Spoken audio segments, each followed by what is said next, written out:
আমরা প্রথমে আন্তরিকভাবে কৃতজ্ঞতা জানাচ্ছি যারা বিভিন্ন ব্যস্ততাকে ফেলে রেখে একমাত্র সাহাবায়ে কেরামের মহব্বতে দূর দূরান্ত থেকে আজকের এই গুরুত্বপূর্ণ মত বিনিময় সভা অনুষ্ঠিত হয়েছে, শরীক হয়েছেন এবং গুরুত্বপূর্ণ মতামত প্রদান করেছেন। শুধু একটা কথাই বলি, আল্লাহ তাআলা আপনাদেরকে উত্তম বদলা দান করুন। আমিন। আপনাদেরকে শুকরিয়া জানানোর ভাষা আমাদের নেই এবং ইতিমধ্যে আপনারা যে মতামতগুলো উপস্থাপন করেছেন সবগুলো আমরা অত্যন্ত মনোযোগের সাথে শুনেছি এবং ইনশাআল্লাহ এগুলোর মধ্যে যা কিছু উপকারী পরামর্শের ভিত্তিতে আমরা সেই সিদ্ধান্তগুলো অবশ্যই নেওয়ার চেষ্টা করবো ইনশাআল্লাহ। এবং প্রত্যেকের থেকে মতামত শুনতে পারলে ভালো হতো, তবে সময় যেহেতু আমাদের হাতে অতি স্বল্প, বাংলাদেশের প্রথিত যশোর মুরব্বীরা আমাদের সামনে বসা আছেন, এজন্য তাদেরকে বসিয়ে রেখে আমরা কষ্টের কারণ হতে চাচ্ছি না। এই কারণে আমরা নতুন করে অন্য কারো মতামত দিচ্ছি না। ইনশাআল্লাহ আমাদের মুরব্বীরা একে একে কথাবার্তা বলবেন এবং এরপর আখেরি মোনাজাতের মাধ্যমে আজকের আলোচনা সমাপ্ত হবে। তা আমার হাতে যে ঘোষণাপত্রটা আছে এটা ইতিমধ্যে আপনাদের সকলের হাতে পৌঁছে যাওয়ার কথা। আজমত সাহাবা বাংলাদেশ এর ঘোষণাপত্র। আমার বিনীত অনুরোধ থাকবে এই ঘোষণাপত্রটা আমরা সকলে দিল দিয়ে মনোযোগ দিয়ে অত্যন্ত গভীরভাবে পাঠ করব। কারণ ব্যক্তি বিশেষের মত সেটা ব্যক্তিগত মত হয়ে থাকে, আর যেটা সাংগঠনিক মত সেটাই সাংগঠনিক মত হয়ে থাকে। এখানেও যারা কথাবার্তা বললেন সেই সকাল 9টা থেকে এতক্ষণ পর্যন্ত, এর সবগুলো যে সাংগঠনিক কথা ছিল এমন না, বরং বাস্তবতা এখানে প্রতিটা মতে ছিল ব্যক্তিগত মত, প্রত্যেকে তার ব্যক্তিগত দৃষ্টিভঙ্গি উপস্থাপন করেছেন। তো সুতরাং এখানে আমরা কেন আজমতে সাহাবা বাংলাদেশে আজকের এই অনুষ্ঠানে একত্রিত হলাম, যেটা মৌলিকভাবে উলামায়ে কেরামের মত বিনিময় সভা, পাশাপাশি আমরা আনুষ্ঠানিক আত্মপ্রকাশ সভাও এটাকে বিবেচনা করতে পারি। মৌলিক কথাগুলো এই ঘোষণাপত্রে উঠে এসেছে, প্রত্যেকের হাতে ইতিমধ্যে পৌঁছে গিয়েছে। তা আমি এটা দায়িত্ব আদায়ের জন্য একবার পড়ে শোনাচ্ছি ইনশাআল্লাহ। বিসমিল্লাহির রহমানির রহিম। প্রিয় মুসলিম ভাইয়েরা, ইসলামের মূল ভিত্তি হচ্ছে ওহী, যা মহান রবের পক্ষ থেকে রাসূলুল্লাহ সাল্লাল্লাহু আলাইহি ওয়াসাল্লামের উপর অবতীর্ণ হয়েছে, কখনো কিতাবুল্লাহ সূরাতে আর কখনো সুন্নাহ সূরাতে। রাসূলুল্লাহ সাল্লাল্লাহু আলাইহি ওয়াসাল্লামের উপর অবতীর্ণ ওহী ইলাহি এবং উলুমে নববী ধারণ করার জন্য মহান রব সাহাবায়ে কেরামের জামাতকে নির্বাচন করেছেন, কারণ তাদের অন্তরসমূহ মহান আল্লাহ সাহাবীদের অন্তরকে তাকওয়ার জন্য পরিশোধিত করেছেন। তাদের জন্য রয়েছে ক্ষমা ও মহা পুরস্কার। সূরা হুজুরাত আয়াত নম্বর 3। ইসলামের মৌলিক তিনটি ধারা সর্ববিষয়ে কোরআন মাজিদ, রাসূলুল্লাহ সাল্লাল্লাহু আলাইহি ওয়াসাল্লামের সুন্নাহ এবং সাহাবায়ে কেরামের আদর্শের অনুসরণ ও অনুকরণ। এর কোন একটি থেকে বিচ্যুত হওয়ার অর্থই হলো আল্লাহর মনোনীত দ্বীন ইসলামের সঠিক পথ থেকে ছিটকে পড়া। কোরআন মাজিদের অসংখ্য আয়াত, নবীজি সাল্লাল্লাহু আলাইহি ওয়াসাল্লামের অনেক বিশুদ্ধ হাদিস এবং উম্মাহ সর্বসম্মত মতের ভিত্তিতে যা প্রমাণিত। সাহাবায়ে কেরাম রাদিয়াল্লাহু আনহুম হেদায়েতের দরজা। সাহাবা কারা? ইমাম বুখারী রাহিমাহুল্লাহ বলেন, যারা ঈমানের সঙ্গে রাসূলুল্লাহ সাল্লাল্লাহু আলাইহি ওয়াসাল্লামের সাক্ষাৎ লাভ করেছেন এবং ঈমানদার অবস্থায় মৃত্যুবরণ করেছেন, তারাই আল্লাহর রাসূল সাল্লাল্লাহু আলাইহি ওয়াসাল্লামের সাহাবী বা সহচর। রাসূল সাল্লাল্লাহু আলাইহি ওয়াসাল্লামের গুণাবলী ও পরিচয়ের বর্ণনায় মহান আল্লাহ বলেন, মুহাম্মাদুর রাসূলুল্লাহ ওয়াল্লাযীনা মাআ, মুহাম্মদ আল্লাহর রাসূল এবং তার সহচরগণ। সূরা আল। মহান আল্লাহ তাদের ভুল ত্রুটি ক্ষমা করে দিয়েছেন এবং তাদের উপর সন্তুষ্টি প্রকাশ করে ঘোষণা করেছেন, রাদিয়াল্লাহু আনহুম, আল্লাহ তাদের উপর সন্তুষ্ট আর তারাও আল্লাহর উপর সন্তুষ্ট। শুধু তাই নয়, সাহাবীগণের ঈমান আল্লাহর কাছে এত প্রিয় যে তিনি বলেন, ফাইন আমানু বিমিসলি মা আমানতুম বিহি ফাকাদ ইহতাদাউ, যদি লোকেরা তোমাদের অর্থাৎ সাহাবীদের অনুরূপ ঈমান আনে তবে অবশ্যই তারা হেদায়েত প্রাপ্ত হবে। সুতরাং এটা প্রমাণিত যে সাহাবীগণ ঈমান ও হেদায়েতের মাপকাঠি। সচেতন তাওহীদি জনতা, সাহাবায়ে কেরামের উপর তোহমত বা সমালোচনার ইতিহাস নতুন নয়। রাসূলুল্লাহ সাল্লাল্লাহু আলাইহি ওয়াসাল্লাম তার জীবদ্দশায় উম্মাহকে এই ফিতনার ব্যাপারে সতর্ক বার্তা দিয়ে বলে গেছেন, সাবধান সাবধান, আমার সাহাবীদের ব্যাপারে তোমরা আল্লাহকে ভয় করো, আমার পর তাদেরকে গালি ও বিদ্রুপের লক্ষ্যবস্তু বানিও না। সাহাবা বিদ্বেষের সূচনা প্রথম যুগের ইহুদি এজেন্ট আব্দুল্লাহ বিন সাবার হাত ধরে। এই ঘাতক হযরত ওসমান রাদিয়াল্লাহু আনহুর বিরুদ্ধে বসরায় বিদ্রোহ সংঘটিত করে ক্ষান্ত হয়নি। শেষ অবধি হযরত যুন্নুরাইন রাদিয়াল্লাহু আনহুকে শহীদ করে দেওয়া হয়।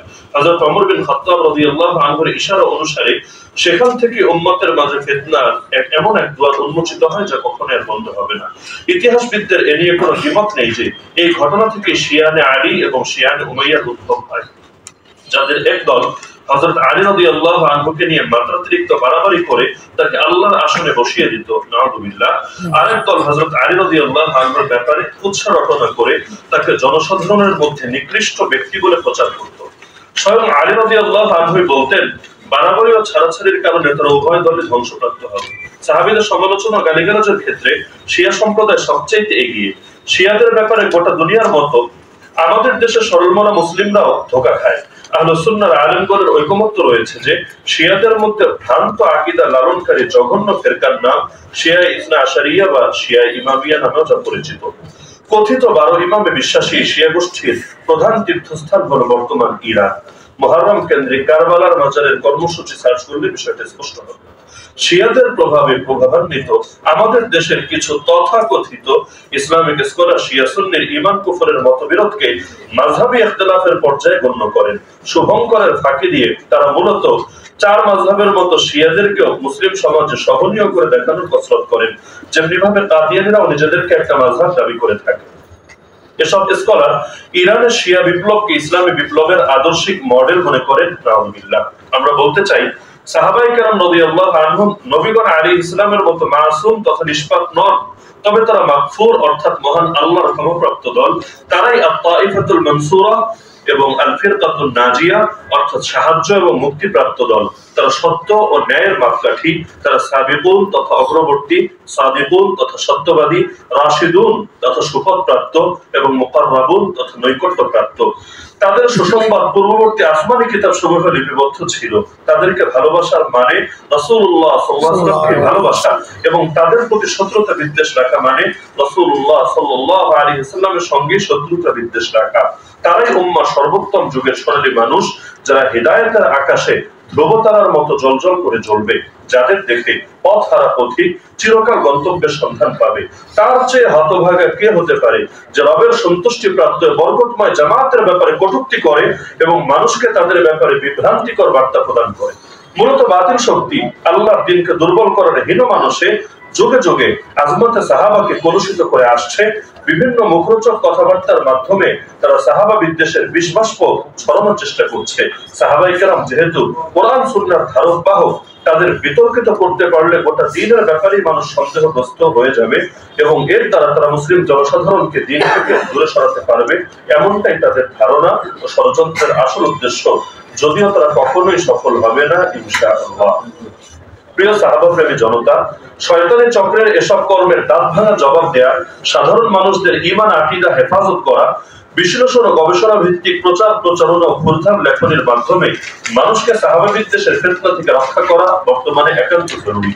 আজমতে সাহাবার ঝান্ডা নিয়ে কোনো একটা দলকে এগিয়ে আসতে হবে। জ্ঞান ভিত্তিক পর্যালোচনা ও খণ্ডন এবং সুচিন্তিত লেখনের মাধ্যমে উম্মাহকে সচেতন করতে হবে। এ গুরুদায়িত্ব পালন ব্যক্তিগতভাবে অসম্ভব। জামাতবদ্ধ খেদমত সময়ের অপরিহার্য দাবি। যদিও সাহাবা বিদ্বেষীরা নানা ছুতোয় এমন দল গঠনকে নিরুৎসাহিত করে। রাষ্ট্রীয় কর্তৃপক্ষ যদি আজমতে সাহাবার প্রচার ও সংরক্ষণ করার যথাযথ উদ্যোগ ও ব্যবস্থা গ্রহণ করত, তাহলে সেটা হতো সর্বাধিক উপযুক্ত।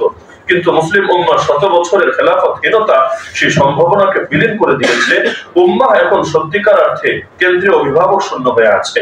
সুতরাং এ দায়িত্ব এখন সকলে। এহেন পরিস্থিতিতে আজমতে সাহাবা বাংলাদেশ নামে একটি অরাজনৈতিক সংগঠন প্রতিষ্ঠার ফিকির পবিত্র মাহে রমাদানুল মুবারকে হারামাইন শরীফাইনের পবিত্র আঙ্গিনা থেকে শুরু করেছেন একদল সচেতন উলামায়ে কেরাম। সাহাবায়ে কেরামের মর্যাদা ও আদর্শ প্রচার ও সংরক্ষণের জন্য রাজনৈতিক সংকীর্ণতার ঊর্ধ্বে উঠে দলমত নির্বিশেষে সকল সাহাবী প্রেমিককে এক প্ল্যাটফর্মে এনে দ্বীনের দাওয়াতকে ব্যাপক ও বেগবান করা এবং জ্ঞান ও প্রজ্ঞার মাধ্যমে সাহাবা বিদ্বেষের উপযুক্ত জবাব দেওয়াই যার মূল লক্ষ্য ও উদ্দেশ্য। আমাদের এই লক্ষ্য আর উদ্দেশ্যটা সবচেয়ে বেশি গুরুত্বপূর্ণ। আমাদের আমিরে মুহতারাম শাইখুত তাফসীর হযরত মাওলানা খুরশিদ আলম কাসেমী দামাত বারাকাতুহুল আলিয়া প্রথম বৈঠকে তিনি বলেছিলেন যে আমরা সাহাবায়ে কেরামের আদর্শ ছড়িয়ে দেওয়ার জন্য, কারণ আজমতে সাহাবা এই নামের মূল অর্থই তো সাহাবীদের মহিমা, সাহাবীদের বরত্ব। প্রথমে তো বার্তা জাতির কাছে পৌঁছাতে হবে। মানুষের মধ্যে যদি সঠিক জ্ঞান আসে, তখনই না কোনটা ভুল আর কোনটা বিভ্রান্তি তাদেরকে ব্যাপারে সতর্ক করা যাবে। সহিটাই যদি না বোঝে, তাহলে আমি তারা কিভাবে বুঝাবো এটা ভুল, এটা বিভ্রান্তি, এটা গোমরাহি। তো হযরত প্রথম মজলিসে বলেছিলেন যে আমরা দাওয়াতের তিনটা তরিকা অনুসরণ করব। উদউ ইলা সাবিল রাব্বিকা বিল হিকমা ওয়াল মাউইযাতিল হাসানা ওয়াজাদিলহুম বিল্লাতী হিয়া আহসান। একটা তরিকা হলো আমরা হিকমতের সঙ্গে প্রজ্ঞার সঙ্গে দাওয়াত দিব। দ্বিতীয়ত তরিকা হলো আমরা নরম নরম কথা, উত্তম উপদেশের দ্বারা মানুষকে দাওয়াত দেব, যেভাবে আল্লাহ তাআলা নবী মুসা আলাইহিস সালামকে বলেছিলেন ফাকুলা লাহু কাওলান লাইয়িনা, হে মুসা আর হারুন এই ফিরাউনের সাথে নরম নরম কথা বলো, লাআল্লাহু ইয়াতাযাক্কারু আও ইয়াখশা, আশা করা যায় সে উপদেশ গ্রহণ করবে অথবা আল্লাহর ভয়ে তার অন্তর ভীত হবে। তবে সবসময় শুধু প্রজ্ঞার সাথে দাওয়াত এবং উত্তম উপদেশ দিলেই কাজ হবে না, বরঞ্চ ওয়াজাদিলহুম বিল্লাতী হিয়া আহসান, কখনো উত্তম পন্থায় তাদের সাথে দ্বন্দ্ব করতে হবে, বিবাদও করতে হবে, তর্ক বিতর্ক করতে হবে। কারণ হকপন্থীরা যদি সবসময় চুপ থাকে আর বাতিল পন্থীরা যদি খালি মাঠে বলতেই থাকে, মানুষ তো অবশ্যই গোমরা হবেই। তো যেহেতু উলামায়ে কেরাম নবীদের ওয়ারিস এবং নবীদের মূল জিম্মাদারি হলো জামানার ফিতনা যেটা, জাহেলিয়াত যেটা, সেটার ব্যাপারে জাতিকে সজাগ করা, সচেতন করা। ইতিপূর্বে একাধিক আলেম এখানে দাঁড়িয়ে বলেছেন যে যখন সাহাবা বিদ্বেষের ফিতনা ব্যাপক ছিল না, তখন এই জাতীয় সাংগঠনিক বা জামাতবদ্ধ মেহনতের প্রয়োজন ছিল না। এখন যেহেতু ফিতনা তৈরি হয়েছে এবং বাংলাদেশের অধিকাংশ মানুষ এ ব্যাপারে গাফেল আছে, এই দেশে শিয়ার সংখ্যা কত, কয়জন লোক বলতে পারবে? এমন এক সময় গিয়ে হয়তো ঘুম ভাঙবে যখন আফসোস করে বলবে হায় হায়, আমাদের জানতে জানতেই তো তাদের শাখা প্রশাখা মাত্রাতিরিক্ত বিস্তৃত হয়ে গিয়েছে। আর শিয়া তো একটা নির্দিষ্ট দল, কিন্তু শিয়াবাদ দ্বারা যে কত মানুষ প্রভাবিত হয়ে আছে জানেই না। আমাদের ছেলেপেলেরা যেমন প্রত্যেকে পশ্চিমা না, কিন্তু পশ্চিমা আদর্শের দ্বারা যে কিভাবে প্রভাবিত নিজে বলতেও পারে না। ব্রিটিশ চলে গিয়েছে, কিন্তু ব্রিটিশের সেই প্রেতাত্মা গুলো এখনো যে ব্রিটিশের ধ্বজাধারী হয়ে আছে নিজেরাও তারা বুঝে না। এই কারণে আমাদের মূল কাজটাই হলো, লক্ষ্যের উদ্দেশ্যে এটা ক্লিয়ার করা হয়েছে, আমাদের এক নম্বর কাজ হলো ইতিবাচক কাজ, সাহাবায়ে কেরামের আদর্শকে ছড়িয়ে দেওয়া, মানুষকে সাহাবায়ে কেরামের সাথে পরিচিত করা, প্রত্যেকের লেভেল অনুসারে, রাজনীতিবিদ হোক, ব্যবসায়ী হোক, শিক্ষিত হোক, গ্রামের খেটে খাওয়া অশিক্ষিত, মূর্খ মানুষ হোক, সকলের সামনে সাহাবায়ে কেরামের পূর্ণাঙ্গ আদর্শ তুলে ধরা, যাতে করে সকলে সাহাবা রঙে রঙিন হতে পারে এবং তারাও আল্লাহ তাআলার সন্তুষ্টি প্রাপ্ত বান্দা হতে পারে। তবে যারা সাহাবায়ে কেরামের সাথে বিভিন্ন সংশয় সৃষ্টি করবে, তাদের ব্যাপারেও মুখ বন্ধ থাকবে না, বরং এগুলোর দাম ভাঙা জবাব দেওয়া হবে ইনশাআল্লাহ। তাই আমাদের লক্ষ্য উদ্দেশ্য। শেষে আজমতে সাহাবা বাংলাদেশের কার্যক্রম নিয়ে অল্প একটু ধারণা দেওয়া আছে। আপনারা এখনো জানেন যে আমাদের এখনো পূর্ণাঙ্গ কমিটি হয়নি। আমরা যেহেতু চাচ্ছি এই অরাজনৈতিক কাফেলায় বাংলাদেশের সর্বস্তরের হকপন্থীদেরকে একই প্ল্যাটফর্মে এনে শামিল করা, এজন্য আমরা একটু ধীরে ধীরে কাজ করছি। চাইলে তো এক বৈঠকে বসে পূর্ণাঙ্গ কমিটি করে ফেলা যায়, তবে আমরা ধীরস্থির ভাবে করতে চাচ্ছি, যাতে করে কিছুদিন সময় লাগলেও বাংলাদেশের সমস্ত হকপন্থী মানুষগুলো এই প্ল্যাটফর্মে আসতে পারে। কারণ ইতিপূর্বে তিক্ত অভিজ্ঞতা আছে এই জাতির, যে যেই বিষয়গুলো কখনো ইখতিলাফের বিষয় ছিল না, আমি নাম বলতে চাচ্ছি না, এরকম বিষয়গুলো নিয়ে প্রচুর দলাদলি হয়ে গিয়েছে। দিন শেষে দলই থাকছে, কিন্তু এই দলের দ্বারা উম্মত এমন ফায়দা পাচ্ছে না। বিশেষ করে যেই লাইনে কাফের মুশরিকরা সংশয় উপস্থাপন করছে, এগুলো জবাব দেওয়া হচ্ছে না। তো যেই কয়েকটা কার্যক্রম এখানে সংক্ষিপ্ত ভাবে বলা আছে। প্রাথমিকভাবে যেসব কর্মসূচি আমরা চিন্তা করছি তা হলো, এক নম্বরে রাজধানীতে প্রতি বছর একটি আন্তর্জাতিক আজমতে সাহাবা কনফারেন্সের আয়োজন করা। ইনশাআল্লাহ আজকের এই মজলিসের শেষের দিকে আমাদের একটা জাতীয় আজমতে সাহাবা কনফারেন্সের এই ঢাকায়, আন্তর্জাতিক না, প্রাথমিকভাবে জাতীয় আজমতে সাহাবা কনফারেন্সের তারিখ ঘোষণা করা হবে ইনশাআল্লাহ। আজকে আমাদের এই আয়োজনটাকে আমরা একেবারে সংক্ষিপ্ত রেখেছি, যেহেতু এটা উলামায়ে কেরামের মত বিনিময় সভা, এটা কোনো ব্যাপক সমাবেশ না। এই কারণে আপনারা লক্ষ্য করেছেন আমরা ঠিকানাটা পর্যন্ত প্রকাশ করিনি। তাহলে ঠিকানা প্রকাশ করলে ঢাকা শহরে আজকের এই ব্যানারে 20,000 মানুষ একত্রিত হওয়ার কোনো ব্যাপার ছিল না। কারণ আলহামদুলিল্লাহ ইতিমধ্যে আমাদের দায়িত্বশীলরা এত বিপুল পরিমাণ সাড়া পেয়েছেন, তারা নিজেরা আমাদের সামনে বিস্ময় প্রকাশ করেছেন যে বাংলার জমিনে কোন এক ব্যানারে, সাংগঠনিক ব্যানারে এত অল্প সময় এত বেশি সাড়া, এটা কখনো নজির আছে বলে আমাদের জানা নাই। আলা লিল্লাহি দ্বীনুল খালিস। তো এটা আমরা মনে করি আমাদের দায়িত্বশীল উলামায়ে কেরাম যারা আছেন, তাদের ইখলাসের বরকত, তাদের ইখলাসের দ্বারা আল্লাহ তাআলা আরো এগিয়ে দিবেন ইনশাআল্লাহ। তো এক নম্বর কর্মসূচি, প্রতি বছর একটা আন্তর্জাতিক আজমতে সাহাবা কনফারেন্সের আয়োজন করা। 2, বিভাগীয় পর্যায়ে যতগুলো বিভাগ আছে বাংলাদেশে, প্রতিটা বিভাগে বছরে একটি করে কেন্দ্রীয় আজমতে সাহাবা সেমিনার করা। 3, সকল জেলাতে বছরে একটি করে আজমতে সাহাবা সম্মেলন করা। 4, থানা উপজেলা কেন্দ্রিক আজমতে সাহাবার ব্যানারে ওয়াজ মাহফিলের বা আলোচনা সভার ব্যবস্থা করা। 5, মসজিদ ভিত্তিক মাসিক আজমতে সাহাবার উপর বয়ানের আয়োজন করা। এটা ইনশাআল্লাহ আমাদের মসজিদে নির্ধারিত হয়েছে। আমরা ঢাকা দিয়েই কাজগুলো শুরু করব, ঢাকার মহানগরীর বিভিন্ন থানা দিয়ে এই কাজটা আমাদের হবে। এছাড়াও সাহাবায়ে কেরামের শান এবং মান, মানাকিবে সাহাবা নিয়ে সর্বসাধারণের মাঝে কুইজ প্রতিযোগিতা, সাময়িকী প্রকাশ ও অনলাইনে তৎপরতা জোরদার করা, যাতে মুসলমানদের হৃদয়ে সাহাবাওয়ালা ঈমান ও ইয়াকিন পয়দা হয়। তো আমরা যেহেতু আমাদের কর্মসূচিগুলো স্পষ্ট রেখেছি, সুতরাং আমি বিশেষভাবে অনুরোধ করব, দূর থেকেও যারা আমাদের ব্যাপারে বিভিন্ন ধরনের প্রোপাগান্ডা ছড়াচ্ছে অথবা এটার ব্যাপারে বিভিন্ন ধরনের মন্দ নেতিবাচক ধারণা রাখছে, তারা এই কথাগুলো খুব মনোযোগের সাথে শুনবে। আজমতে সাহাবার লক্ষ্য কি, উদ্দেশ্য কি এবং এর মৌলিক কার্যক্রমগুলো কি। এবং আমি মনে করি যে সুস্থ ঈমান লাগবে না, যদি সুস্থ বিবেক থাকে, আকলে সালিম থাকে, আর সেই সুস্থ বিবেক নিয়ে নিজেকে একজন মুসলিম বলে পরিচয় দেয়, তাহলে এই লক্ষ্য, উদ্দেশ্য আর এই কার্যক্রমগুলোর সঙ্গে কেউই ইখতিলাফ করতে পারে না। গালিগালাজ তো দূরের কথা, বিরোধ তো দূরের কথা, ইখতিলাফ করতে পারে বলেও আমি আমার ক্ষুদ্র জ্ঞানে এটা কিছুতেই মনে করি না। সর্বশেষ, এসব কর্মসূচি বাস্তবায়নের লক্ষ্যে মহানগর, জেলা, উপজেলা কেন্দ্রিক বাস্তবায়ন কমিটি শাখা শীঘ্রই গঠন করা হবে ইনশাআল্লাহ। বিশেষ প্রশিক্ষণের মাধ্যমে শাখা জিম্মাদারদের এমন ভাবে প্রস্তুত করা হবে যাতে করে মসজিদ সমূহের প্রতিটি মেম্বার হয়ে ওঠে আজমতে সাহাবার মুখপাত্র। মাদ্রাসার উস্তাদ, তালিবে ইলমরা হয় আজমতে সাহাবার এক একজন সৈনিক। বিদেশে অবস্থানরত প্রবাসী ভাইদেরকেও এই ফিকিরের সাথে সংগঠিত করা, যথাসম্ভব তাদের নিয়ে স্বদেশে কর্মসূচিগুলো চালু করার চেষ্টা করা। কারণ এটা ইনশাআল্লাহ এখন জাতীয় আছে, এক সময় আল্লাহ তাআলা যদি চান এবং আল্লাহ তাআলার নুসরত শামিলে হালও থাকে, আপনাদের সহযোগিতা থাকে, এক সময় জাতীয় থাকবে না, আন্তর্জাতিক হবে ইনশাআল্লাহ। ইনশাআল্লাহ। আল্লাহ সুবহানাহু ওয়া তাআলা আমাদেরকে আজমতে সাহাবার শান রক্ষা করে ইখলাসের সঙ্গে দায়িত্ব আঞ্জাম দেওয়ার তৌফিক দান করুন, আমিন।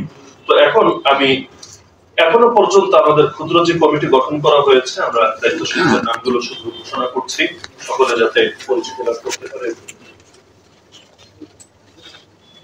আমরা যে ঘোষণাপত্রটা এখানে হুবহু অক্ষরে অক্ষরে পড়ে শোনালাম, এর সঙ্গে আমরা প্রত্যেকে একমত কিনা, না কারো কোনো কথা আছে? ইনশাআল্লাহ। মাশাআল্লাহ, আলহামদুলিল্লাহ। এখানে উপস্থিত সর্বস্তরের উলামায়ে কেরাম আলহামদুলিল্লাহ এই ঘোষণাপত্রের সঙ্গে একমত হয়েছেন। সুতরাং আমরা এর আলোকে ইনশাআল্লাহ আমাদের আগামী দিনের কর্মপন্থাগুলো সাজানোর চেষ্টা করবো ইনশাআল্লাহ। তো এখন আমাদের কেন্দ্রীয় নির্বাহী কমিটির সংক্ষিপ্ত তালিকা এখানে আমরা ঘোষণা করছি, এবং এই মাহফিলও আপনারা যারা কষ্ট করে উপস্থিত হয়েছেন, ইনশাআল্লাহ ধীরে ধীরে আমরা সবাইকেই বিভিন্ন পর্যায়ে আমরা আপনাদের থেকে খেদমত আশা করতে পারি তো ইনশাআল্লাহ। ইনশাআল্লাহ। আমাদের এই সংগঠনে আসলে পদ পদবিটা মুখ্য কোনো বিষয়ই না। দেখা যায় অন্যান্য মজলিসের মধ্যে যারা বিভিন্ন পদ পদবিতে থাকে বা আলোচক হিসাবে আসে, উল্টো তাদেরকে কিছু মেহমানদারি অথবা তাদের কিছু হাদিয়া তথ্য অন্তত যাতায়াত ভাড়াটা তো ব্যবস্থা করা যায়। আজকে যারা দূর দূরান্ত থেকে এসেছে, কেউ সেই আমাদের হযরত বালিয়া মাদ্রাসা থেকে, সেই সুদূর ময়মনসিংহ থেকে, কেউ সেই সুদূর কুড়িগ্রাম থেকে, কেউ সুদূর নেত্রকোনা থেকে, কিশোরগঞ্জ থেকে, কেউ কক্সবাজার থেকে, আমরা একজনকে যাতায়াত ভাড়াও দেওয়ার মতো অবস্থা এখানে নাই। কারণ এই যে আজকের পুরো আয়োজন, বাইরের একটা পয়সা ফান্ডিং নাই, আমাদের আমিরে মুহতারাম থেকে শুরু করে দায়িত্বশীলদের পকেটের পয়সায় আলহামদুলিল্লাহ আজকের এই মাহফিলের আয়োজন।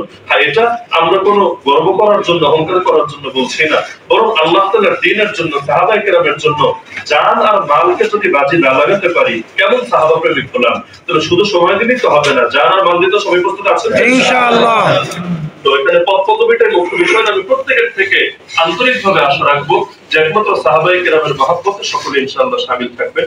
তা আমাদের কেন্দ্রীয় নির্বাহী কমিটির তালিকায় আমাদের আমির হিসাবে আছেন হযরতুল আল্লাহ শেখুত তাফসীর আল্লামা প্রসাদ আলম কাসেমী দামাত বারাকাতুহুল আলিয়া।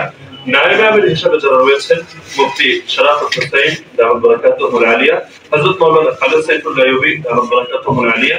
তিনি আজকের এই মাহফিলে উপস্থিত হওয়ার কথা ছিল, কিন্তু হযরতের আবার পূর্ব ঘোষিত একটা প্রোগ্রাম তার মাদ্রাসায় রয়েছে, এবং আজ রাত্রে তিনি আবার হজ সফরে বাইতুল্লাহর উদ্দেশ্যে যাত্রা করবেন। সে কারণে তিনি উপস্থিত মোবাইলে আপনাদের সামনে সংক্ষিপ্ত আলোচনা করবেন ইনশাআল্লাহ। আপনাদেরকে সালাম জানিয়েছেন হযরত মাওলানা রেজাউল করিম আবরার, মাওলানা ইসহাক মাহমুদ, মাওলানা আব্দুল জব্বার, মাওলানা মাহফুজুর রহমান, মাওলানা রুহুল আমিন জিহাদি দামাত বারাকাতুহুল আলিয়া। মহাসচিব হিসাবে আমিরে মুহতারাম আমি অধমের নাম প্রস্তাব করেছেন। সিনিয়র যুগ্ম মহাসচিব হিসেবে আছেন হযরত মাওলানা আবু সাইদ রোমান দামাত বারাকাতুহুল আলিয়া। যুগ্ম মহাসচিব হিসেবে আরো রয়েছেন মাওলানা আজিজুর রহমান হেলাল, মাওলানা ফয়সাল আহমেদ, মাওলানা তানভীর সিদ্দিকী এবং মুফতি ওজায়ের আমিন দামাত বারাকাতুহুল আলিয়া। সাংগঠনিক সম্পাদক পদে আছেন মাওলানা হিদায়াতুল্লাহ হাদি, মাওলানা হারুন রশিদ ভুইয়া, মুফতি আব্দুল আজিজ গাজী, মাওলানা জুবাইর রহমানী, মাওলানা শেখ আবু হানিফ দামাত বারাকাতুহুল আলিয়া। বাইতুল মাল সম্পাদক হিসেবে আছেন মুফতি তালহা বিন শহীদ আল মারকাজুল ইসলামের সেই প্রখ্যাত ব্যক্তিত্ব হযরত মাওলানা শহীদুল ইসলাম, আল্লাহ তাআলা তার কবরকে নূরে নূরান্বিত করে দিন। সাহেবজাদা সহকারী বাইতুল মাল সম্পাদক হিসেবে আছেন মাওলানা শরীফুজ্জামান জসিম।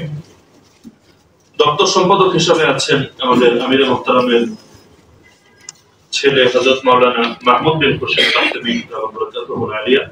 এছাড়াও আজকে আমরা যাদের নাম আরো নতুন করে অন্তর্ভুক্ত করেছি, হযরত মাওলানা গাজী ইয়াকুব উসমানী, নামাও গাজী, কাজও গাজী, একইভাবে হযরত মাওলানা সানাউল্লাহ খান, হযরত মাওলানা মনজুরুল হাসান নাহিদ, হযরত মাওলানা ইনামুল হাসান ফারুকী রাহমাতুল্লাহ আলিয়া।